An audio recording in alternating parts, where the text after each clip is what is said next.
Hello friends, এগিয়ে 2.0 সকলকেই স্বাগত। আর ম্যাথের প্র্যাকটিস সেট নিয়ে আজ আমরা চলে এসেছি। এটা আমাদের 10 নম্বর সেট। এর আগের প্রত্যেকটির পিডিএফ কিন্তু টেলিগ্রাম চ্যানেলে দেওয়া আছে। এটার পিডিএফও দিয়ে দেবো, যারা এখনও পর্যন্ত যুক্ত হয়ে যান, লিঙ্ক ডেসক্রিপশন বক্সে দেওয়া থাকবে।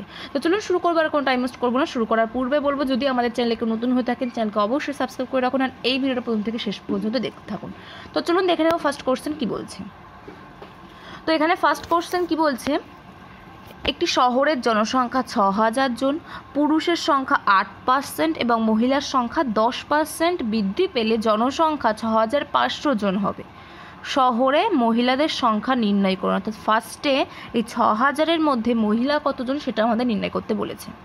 তো এখন আমরা কি দেখতে পাচ্ছি, টোটাল জনসংখ্যার বৃদ্ধি কত হচ্ছে, 500। এই 500 বৃদ্ধি কেন হচ্ছে? কারণ মহিলাদের ক্ষেত্রে 10% বৃদ্ধি পাচ্ছে, আর পুরুষের ক্ষেত্রে 8% বৃদ্ধি পাচ্ছে। তার জন্যই এই 500 বৃদ্ধি পাচ্ছে টোটাল জনসংখ্যা। তাহলে এখানে কিন্তু আমরা এক্স ধরে করব না ক্যালকুলেশনের সুবিধার্থে, কারণ এক্ষেত্রে কিন্তু একটু লেন্দি হয়। আমরা কিন্তু এক্স ধরে করব না। এখানে আমরা দেখতে পাচ্ছি পুরুষের ক্ষেত্রে 8% বৃদ্ধি পাচ্ছে এবং মহিলার ক্ষেত্রে 10% বৃদ্ধি পাচ্ছে, যার ফলস্বরূপ টোটাল জনসংখ্যা 500 বৃদ্ধি পাচ্ছে। এটা আমরা বলতে পারি। তাহলে এই 10টাকে আমরা কীভাবে লিখতে পারি, 8 + 2 পার্সেন্টেজ। তাহলে এখান থেকে যদি আমরা 8 কমন নিই, 8% কমন নিই, কী পাবো, এম প্লাস এফ মানে টোটাল জনসংখ্যা কত, 6000 বলা ছিল, plus 2% into F equal to 500। তাহলে এম প্লাস এফ এর মান কত হচ্ছে, 6000 ইন্টু 8% মানে 8/100। দুটো জিরো আউট হচ্ছে, এখানে টোটাল হচ্ছে 480। যদি সমীকরণের ডান সাইডে নিয়ে যায় 480-কে, তাহলে কি আসবে সমীকরণটা, 2/100 ইন্টু এফ ইকুয়াল টু 20। তাহলে 2 দিয়ে 20 ক্যালকুলেশন করলে কত পাচ্ছি, 10। তাহলে এখানে এফ এর মান কত হয়ে যাচ্ছে, 1000। 6000-এর মধ্যে আমাদের মহিলা কতজন ছিল, 1000। সঠিক অ্যান্সার হয়ে যাচ্ছে কিন্তু 1 নম্বর অপশান। নেক্সট কোশ্চেনে চলে যাব। কি বলছে, যদি কোনো দোকানদার ফল কেনা বেচায় 18% প্রতারণা করে, তাহলে তার লাভের শতাংশ নির্ণয় করুন। কোশ্চেনটা কিন্তু একটু বোঝার আছে, কারণ দোকানদার ফল কেনার ক্ষেত্রেও 18% প্রতারণা করছে, বেচার ক্ষেত্রেও 18% প্রতারণা করছে। এটা কিন্তু আমাদের খেয়াল রাখতে হবে। অর্থাৎ আমরা ধরে নিচ্ছি 100 কেজি ফলের দাম 100 টাকা, এটা আমরা ধরে নিচ্ছি। দোকানদার বলছে আমি 100 গ্রাম ফল কিনছি 100 টাকা দিয়ে। এটা তো অ্যাকচুয়ালি হচ্ছে না, কারণ সে 18% প্রতারণা করছে। সে যখন নিজে ফল কিনবে, 18% প্রতারণা মানে কেজিতে সে 18 বেশি নেবে, 100 কেজিতে সে 18 কেজি বেশি নেবে। অর্থাৎ 100 কেজিতে সে কত কেজি নেবে, 118 কেজি নেবে।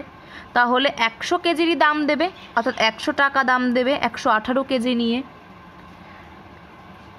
118 কেজির দাম 100 টাকা, 1 কেজির দাম কত, এখান থেকে আমরা কস্ট প্রাইস নির্ণয় করে ফেলব, 100/118। ঠিক একইভাবে সে কি বলছে, আমি 100 কেজি বিক্রি করছি 100 টাকা দিয়ে, সে এটা বলছে, কিন্তু 18% প্রতারণা করছে। কেনার সময় যখন 18% প্রতারণা করবে, তখন সে বেশি নেবে, কারণ সে নিজে নিচ্ছে, নিজে কিনছে, কিন্তু বিক্রি করার সময় সে তো নিজে বিক্রি করছে।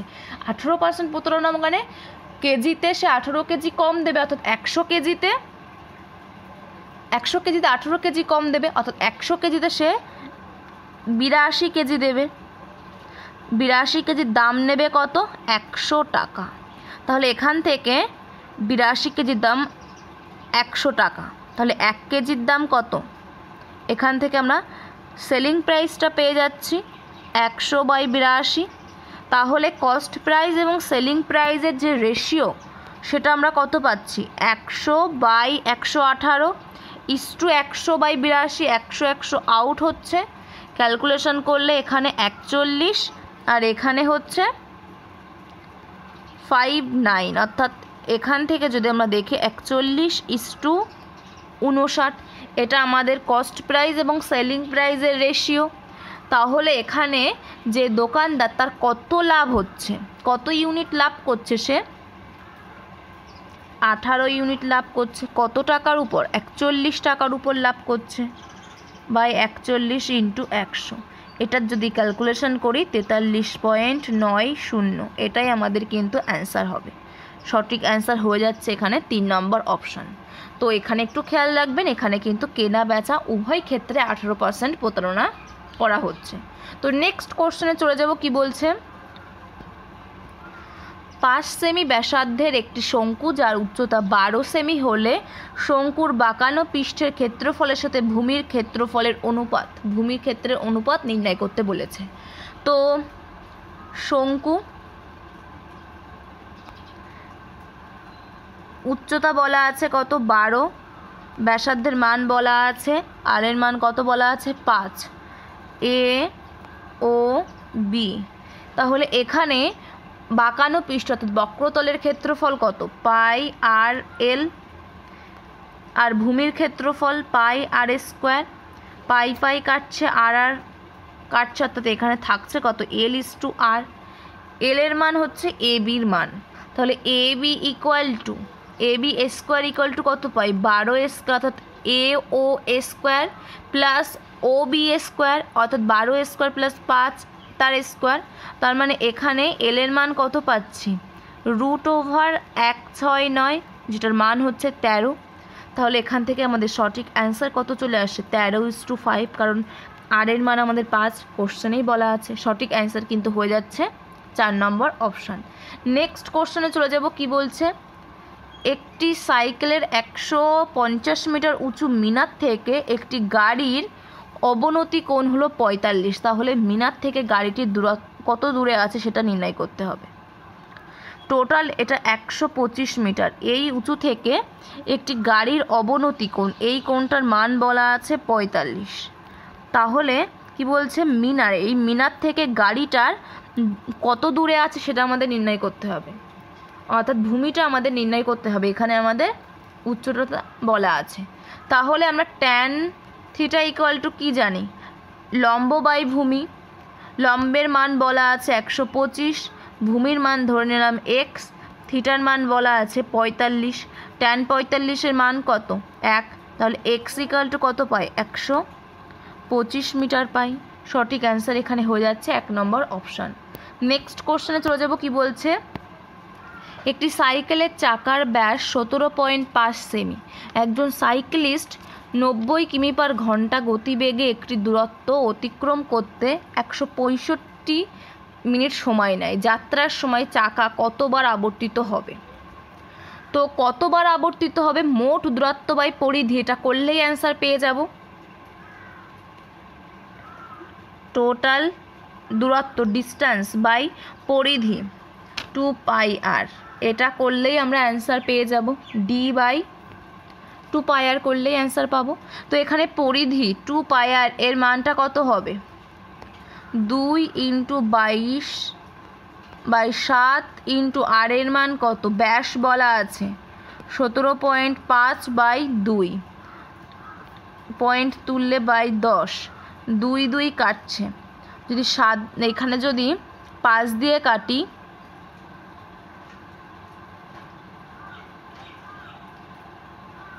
2 3 5, 7 দিয়ে কাটলে এখানে 5, 2 দিয়ে কাটলে এখানে 11। কিন্তু আরেকটি জিনিস আমাদের এখানে লক্ষ্য করতে হবে, এটা কিন্তু আমাদের সেমিতে আছে, এটা কিমি/ঘন্টাতে আছে, এটা আমাদের মিনিটে আছে, এবং তাহলে এইগুলো আমাদের সব সেম নিয়ে আসতে হবে। আমরা যদি মিটার/সেকেন্ডে নিয়ে আসি সমস্তটাই, তাহলে সেমিটাকে মিটারে নিয়ে আসতে হবে। নিয়ে আসতে গেলে ভাগ 100 করতে হবে আমাদের এখানে। তাহলে উপরে কত পাচ্ছি? 11, আর এখানে কত পাচ্ছি? 5। তাহলে 55/100, অর্থাৎ 0.55 এত মিটার এটা হয়ে যাচ্ছে। টোটাল ডিস্টেন্স কত? ডি ইকুয়াল টু আমরা কি জানি? S into T. এস এর মান কত? 90 কিমি পার আওয়ার, যেটাকে আমরা মিটার পার সেকেন্ডে নিয়ে আসবো 5/18। টি এর মান কত? 165 মিনিট, যেটাকে আমরা সেকেন্ডে নিয়ে যাব ইন্টু 60। তাহলে এখান থেকে যদি আমরা ক্যালকুলেশন করি, 18 দিয়ে কাটলাম 5, অর্থাৎ 5 5 25, আর এদিকে আছে 165 ইন্টু 60। টোটাল যদি গুণ করি আমরা এখানে পাবো, যেহেতু আমি আগে থেকে করে রেখেছিলাম, এখানে 2,47,500 এত মিটার পাবো। তো এখন আমাদের টোটাল ডিস্টেন্সটা বেরিয়ে গেল এবং আমাদের টোটাল যে পরিধিটাও বেরিয়ে গেছে। তাহলে এই যে ডিস্টেন্স বাই পরিধিটা করলেই আমরা অ্যান্সার পেয়ে যাব। অর্থাৎ এখানে 2,47,500 এটা ভাগ 0.55, এটা যদি করি অ্যান্সার পাবো 100। যদি আমরা 11 দিয়ে কাটি 5, এটা যদি 11 দিয়ে কাটি 2 2 5, 5 দিয়ে কাটলে 4 5, অর্থাৎ 45-এর পরে 4টে 0, যেটা আমাদের 3 নম্বর অপশন রাইট অ্যান্সার হচ্ছে, অর্থাৎ 4,50,000। নেক্সট কোশ্চেনে চলে যাব। কি বলছে এখানে? আমাদের সঠিক অ্যান্সার 3 নম্বর অপশন। নেক্সট কোশ্চেন কি বলছে? দুটি নল এ এবং বি একসাথে 6 ঘন্টায় একটি ট্যাঙ্ক পূর্ণ করতে পারে। নল এ যদি নল বি এর চেয়ে 5 ঘন্টা দ্রুত পূর্ণ করতে পারে, তবে নল বি একা কত ঘন্টার মধ্যে ট্যাঙ্কটি পূর্ণ করতে পারবে সেটা আমাদের নির্ণয় করতে হবে। তো এখানে বলা আছে এ আর বি 6 ঘন্টায় পূর্ণ করতে পারে, অর্থাৎ 6 ঘন্টায় 1 ইউনিট পূর্ণ করছে। তাহলে এখান থেকে আমরা 1 ঘন্টায় কত ইউনিট পূর্ণ করবে? 1/6 অংশ এটা পূর্ণ করবে, 1/6 অংশ পূর্ণ করবে। টোটাল এ আর বি মিলে 1 ঘন্টায় 1/6 অংশ পূর্ণ করছে। এরপর কি বলছে? বি যদি x ঘন্টায় পূর্ণ করতে পারে, তাহলে এ পূর্ণ করতে পারবে x-5 ঘন্টায়, অর্থাৎ বি x ঘন্টায় 1 অংশ পূর্ণ করে। তাহলে 1 ঘন্টায় 1/x অংশ পূর্ণ করবে। ঠিক একইভাবে এ 1 ঘন্টায় 1/x-5 অংশ পূর্ণ করবে। তাহলে এখান থেকে আমরা বলতে পারি 1/x plus 1/x-5 equal to 1/6। Total A আর বি মিলে 1 ঘন্টায় এত অংশ পূর্ণ করছে, যেটা আমাদের কোশ্চেনে বলা আছে 1/6-এর সমান। তাহলে এখান থেকে আমরা ক্যালকুলেশন করে মানটা নির্ণয় করে ফেলতে পারি। কত পাই? এখানে x-5 plus x/x² minus 5x equal to 1/6। এটা যদি আমরা ক্লিয়ার করি,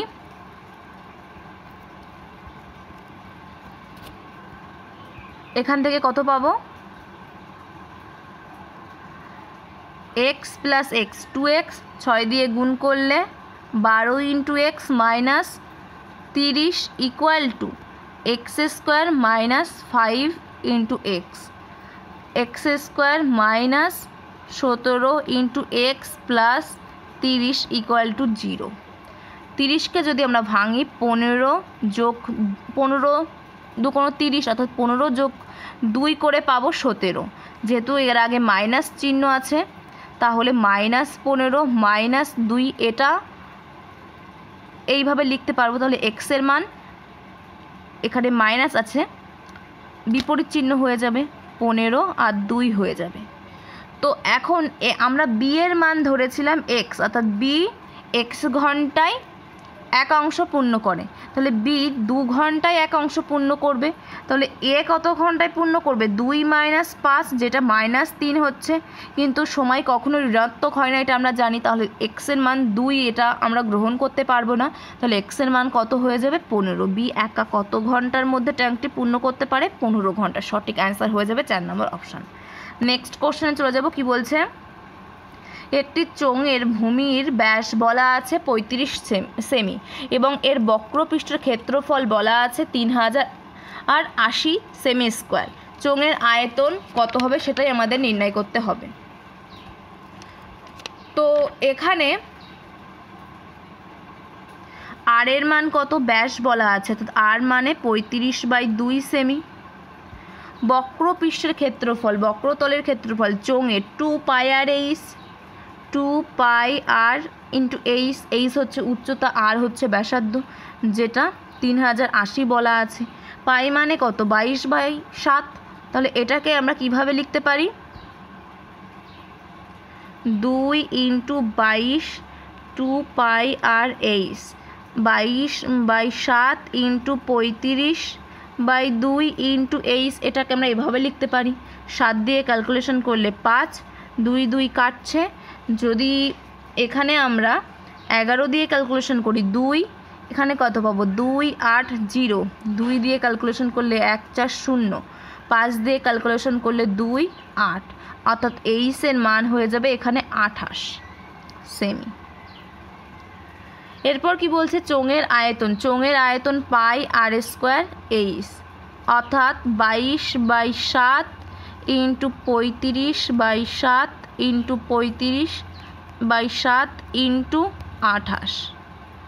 7 দিয়ে কাটলে 4, এটা কাটলে 5, এটা কাটলে কত 5, 4 5 20, 5 দিয়ে কাটলে 100,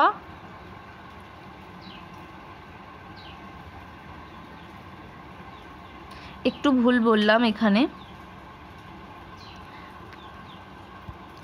এটা 35/2 হয়ে যাবে, এটা 35/2।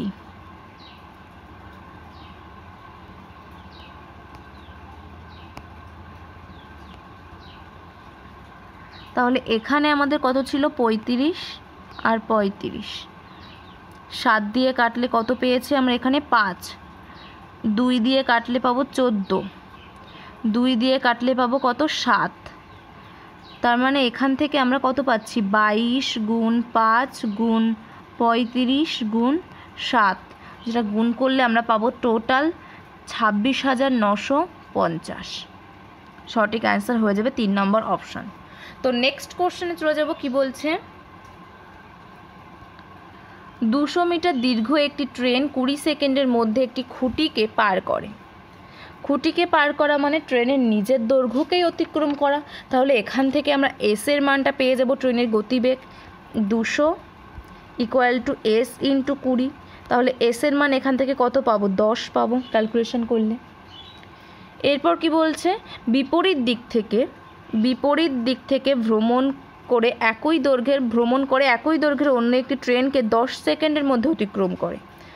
অর্থাৎ এটা 10 মিটার পার সেকেন্ড গতিবেগে যাচ্ছে, এটা ধরে নিচ্ছি x মিটার পার সেকেন্ড গতিবেগে আসছে। কত সেকেন্ড, 10 সেকেন্ডে অতিক্রম করছে। টি এর মান এখানে বলা আছে।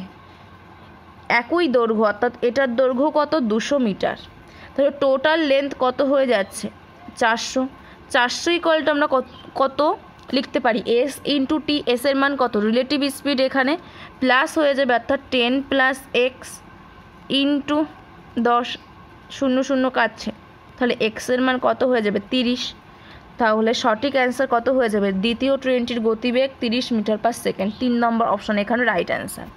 নেক্সট কোশ্চেন কি বলছে, ABC একটি কাজ যথাক্রমে 30 দিন, 20 দিন এবং 50 দিনে করতে পারে। এ কাজ শুরু করে ABC বিকল্পভাবে কাজ করলে কত দিনে কাজটি শেষ করবে সেটা আমাদের নির্ণয় করতে হবে। ফার্স্ট এ কাজ শুরু করছে, তারপর বি করছে, তারপরের দিন সি করছে, নেক্সট দিন অর্থাৎ 4 দিনের মাথায় আবার এ কাজ শুরু করছে, তারপরের দিন বি, তারপরের দিন সি, এইভাবে চলছে। তো এখানে এ 30 দিনে করছে, বি 40 দিনে করছে, সি একা 50 দিনে করছে। লসাগু কত হচ্ছে, 600। তাহলে এর দক্ষতা বা এফিসিয়েন্সি, অর্থাৎ একদিনে এ কত ইউনিট কাজ করে, 20, 600 ভাগ 30। বি করে 15 ইউনিট আর সি করে 12 ইউনিট। তাহলে এখানে ফার্স্ট 3 দিনে কত ইউনিট কাজ করছে? এখানে 47 ইউনিট কাজ করছে, টোটাল আমাদের 600 ইউনিট। এখন যদি এটাকে আমরা 12 দিয়ে গুণ করি, 36 দিনে আমাদের এখানে টোটাল 564 ইউনিট কিন্তু কাজ হয়ে যাবে। নেক্সট, যেহেতু 36 দিন সি এর এখানে এসে শেষ হচ্ছে, নেক্সট দিন আবার এ কাজ শুরু করবে, অর্থাৎ 37 দিনের মাথায় 20 ইউনিট কাজ কমপ্লিট হবে। টোটাল এখানে তাহলে কত ইউনিট কাজ কমপ্লিট হচ্ছে? 584 ইউনিট। এটা হচ্ছে 37 দিনে। 38 দিনে আবার কত ইউনিট কাজ কমপ্লিট হবে? অর্থাৎ বি কাজ করবে 38 দিনের মাথায়, সরি একটু ভুল বললাম, হ্যাঁ 38 দিনের মাথায় বি কাজ করবে এখানে 584 যোগ 15, অর্থাৎ এখানে 599 ইউনিট কাজ হয়ে যাবে। অর্থাৎ 1 ইউনিট কাজ বাকি থাকবে, যেটা সি করবে। সি একদিনে 12 ইউনিট কাজ করে, তাহলে 1 ইউনিট কাজ করতে 1-এর 12 দিন সময় লাগবে। টোটাল এখানে 38 দিন লেগেছে, 38 আর বাকি 1-এর 12 দিন, তাহলে টোটাল 38 পূর্ণ 1-এর 12 দিন সময় লাগবে। অপশান এ এখানে রাইট অ্যান্সার হয়ে যাবে। তো নেক্সট কোশ্চেনে চলে যাব। কি বলছে? একটি 2 অঙ্কের সংখ্যার যোগফল হলো 10। যদি সংখ্যাটির সাথে 18 যোগ করা হয় তবে অঙ্কগুলো স্থান পরিবর্তন করে। 2 অঙ্ক আমরা ধরে নিচ্ছি এক্স আর ওয়াই, অঙ্কগুলোর যোগফল বলা আছে 10। যদি এই সংখ্যার সাথে অর্থাৎ এক্স ওয়াই এর সাথে 10 যোগ করি তাহলে সেটা ওয়াই এক্স এটা পাবো। সংখ্যাটি কত সেটা আমাদের নির্ণয় করতে হবে। ফার্স্ট আমরা দেখতে পাচ্ছি 6 আর 4 যোগ করলে 10 পাচ্ছি। 1 নম্বর অপশান আমাদের অ্যান্সার হওয়ার চান্স আছে, 2-এরটা কিন্তু নেই, 3-এরটা আবার আছে, এটাও যোগ করলে 10 পাচ্ছি, 4-এরটা কিন্তু নেই। এরপর আমরা দেখব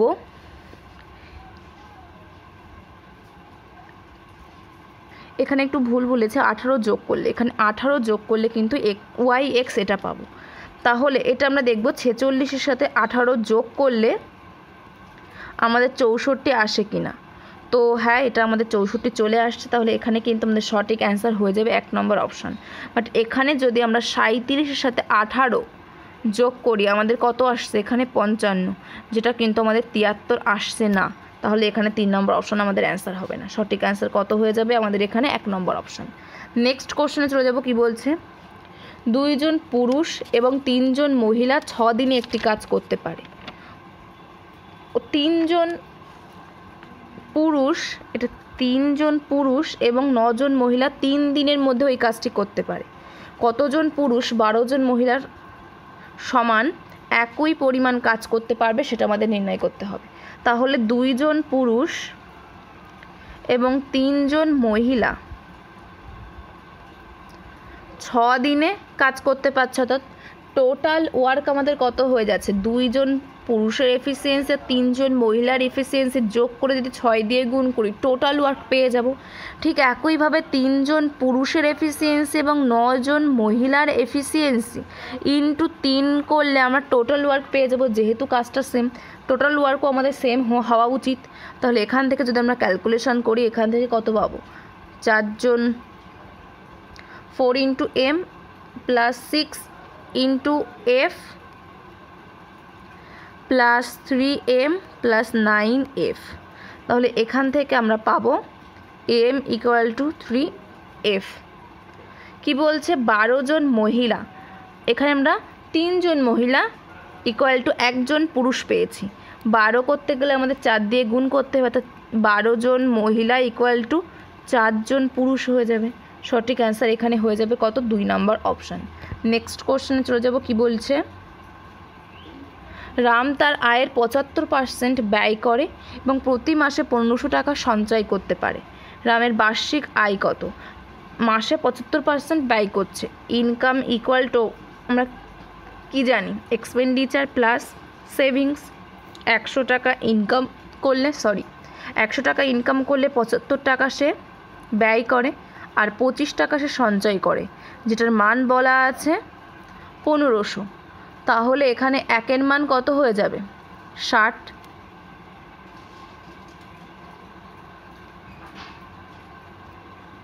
তাহলে 100-র মান কত হয়ে যাবে? 6000, অর্থাৎ তার মাসিক আয় কত? 6000। বার্ষিক আয় নির্ণয় করতে বলেছে। 6000 × 12 অর্থাৎ 72,000 তার বার্ষিক আয় হয়ে যাবে। 6000 বেরিয়েছে বলে 1 নম্বর কিন্তু আমাদের রাইট অ্যান্সার হবে না। আমাদের কোশ্চেনটা একবার ভালো করে পড়তে হবে। বার্ষিক আয় কিন্তু নির্ণয় করতে বলেছে। এটা আমাদের মাসিক আয় বেরিয়েছে, কারণ প্রতি মাসে এত টাকা করে সঞ্চয় করত। নেক্সট কোশ্চেনে চলে যাব। কি বলছে? 75,000 টাকা দিয়ে ব্যবসা শুরু করে। বি কিছু সময় পর 37,500 টাকা সহ যোগ দেয়। বছরের শেষে এত অনুপাতে লাভ ভাগ করা হলে বি কত মাস পর যোগদান করেছিল? তো এখানে আমরা দুটি জিরো আউট করে ক্যালকুলেশন করব, যেহেতু আমরা রেশিও বার করব অলরেডি কেটে যাবে। তাহলে এখানে 750 ইন্টু এর কিন্তু 1 বছর অর্থাৎ 12 মাসে টাকাটা খেটেছিল। আর ধরে নিচ্ছি বি এর 1 বছর তো 12 মাস টাকাটা খেটেছিল, আর বি এর x মাস টাকাটা খাচ্ছে। এটা ইকুয়াল টু আমরা 3/1 এটা লিখতে পারি, কারণ আমরা কি জানি profit P1 = P2 equal to x1 T1 = x2 T2। এটা আমরা জানি।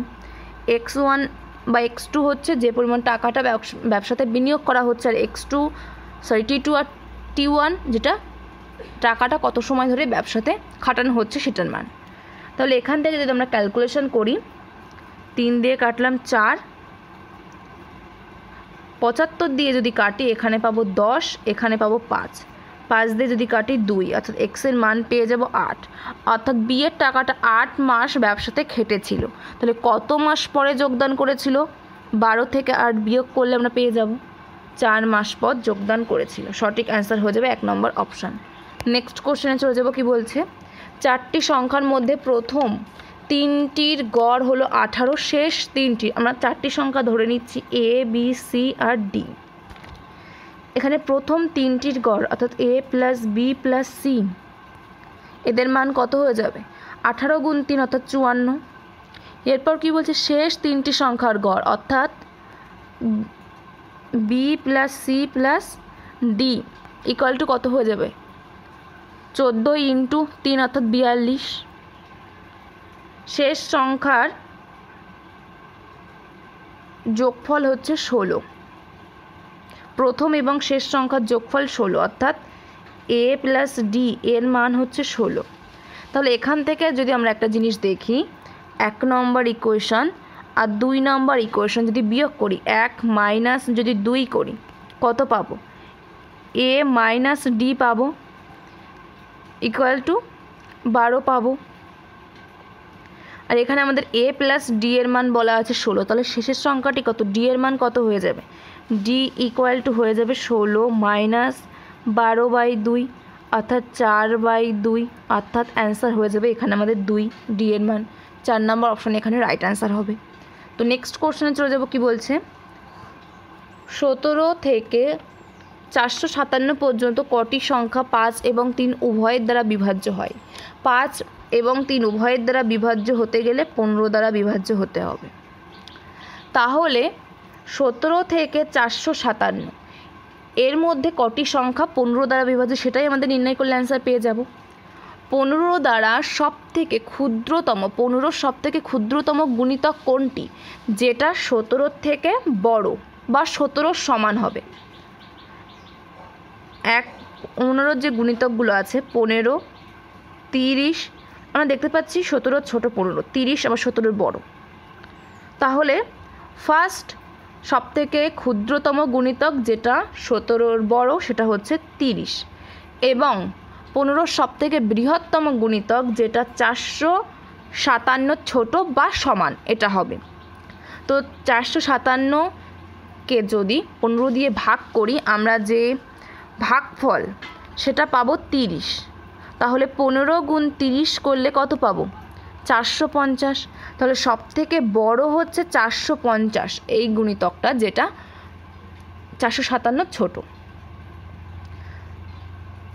এখন 15 দ্বারা বিভাজ্য সংখ্যা কটি সেটা নির্ণয় করে ফেলবো সহজেই। 450 - 3 বিয়োগ করব 420 ভাগ 15 প্লাস 1, এটা করলেই আমরা কিন্তু অ্যান্সার পেয়ে যাব, অর্থাৎ 28 প্লাস 1 অর্থাৎ 29 কিন্তু আমাদের সঠিক অ্যান্সার হচ্ছে 1 নম্বর অপশান। তো এই হচ্ছে আজকের কোশ্চেন যেগুলো নিয়ে আলোচনা করলাম। টোটাল 15টি কোশ্চেন ছিল। তো যদি ভিডিওটা ভালো লেগে থাকে অবশ্যই একটু লাইক করবেন, বন্ধুদের মধ্যে শেয়ার করবেন। আর এখানেই শেষ করবো আজকের ভিডিওটা। নেক্সট ভিডিওতে আমাদের আবার দেখা হচ্ছে। Thank you, good bye.